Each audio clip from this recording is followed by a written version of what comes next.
Hola compañeras, reciban un saludo cordial, soy Mariela Castro. Quiero comentarles que hay dos hitos principales en la Revolución Cubana respecto al derecho familiar. Uno fue el Código de Familia aprobado en 1975, que además fue un proceso también de consulta popular y se llevó a referéndum. Un código que además permitió instituir ya valores importantes que se están promocionando en la sociedad cubana para la igualdad de derechos entre los hombres y las mujeres, sobre todo en la vida familiar, en la distribución equitativa de las tareas educativas, de las tareas del hogar, un poco para empezar a erosionar esa herencia patriarcal de la división sexual del trabajo. Y realmente ese código jugó un papel muy importante, se consideró uno de los más avanzados del mundo en esa época, un código heteropatriarcal todavía en algunos aspectos y heteronormativo específicamente. Pero ya, a ver, la sociedad cubana no se le podía pedir mucho más en esa etapa.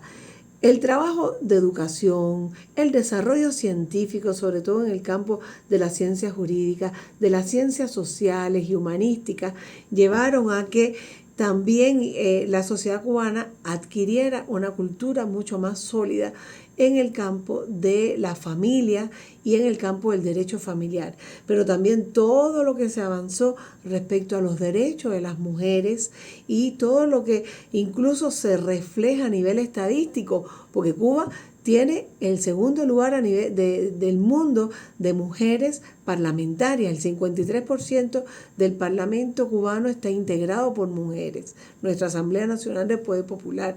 En niveles de dirección hay cada vez más presencia de mujeres.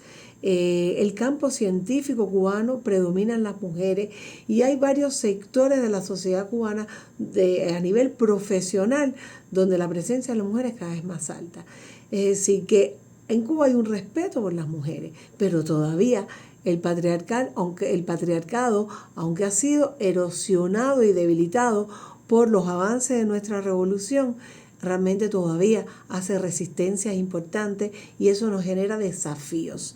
Después de 47 años de vigencia del Código de Familia y todos los elementos nuevos que se fueron incorporando, las leyes en las que Cuba se suscribía y se comprometía como Estado, leyes en el campo del derecho internacional, en el campo de los derechos humanos, todo lo que iba avanzando en nuestra revolución, ya era necesario actualizar ese código. Pero se empezó por la reforma, primero, de la estrategia de desarrollo económico y social del país, con la participación del pueblo, con sus criterios, con sus críticas y sus propuestas.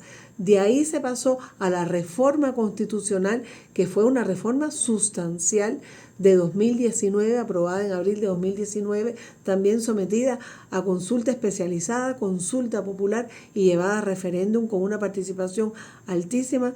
El 87% de la población aprobó esa constitución en la que ya se blindaban los derechos de las personas LGBT, se abrían caminos importantes, por ejemplo, para lo que le llaman el matrimonio igualitario, pero también para fortalecer la mayor protección a la salud sexual y reproductiva, a los derechos sexuales y reproductivos, a la abuelidad.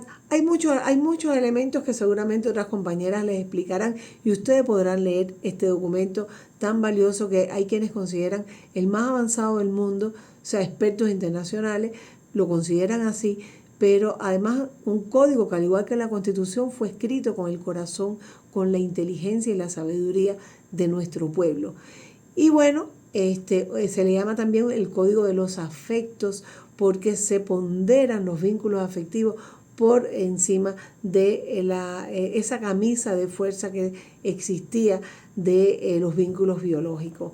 Realmente esto tiene un significado muy grande porque a pesar de la oposición de algunos grupos religiosos y particularmente la Iglesia Católica a evitar los avances de la revolución en las conquistas de nuevo progresivas, la conquista progresiva de nuevos derechos, realmente se logró con la participación de nuestro pueblo y llegar a un código ampliamente aceptado, aunque fue el primero en el que hubo un 33% de votos negativos. Pero está bien, eso demuestra las resistencias que todavía existen con relación a estos temas y todos los desafíos que nos generan para seguir transformando las conciencias que nos permitan generar una ciudadanía activa con relación a las necesidades de transformaciones sociales y transformaciones subjetivas para hacer una sociedad cada vez más justa y equitativa. El proceso de transición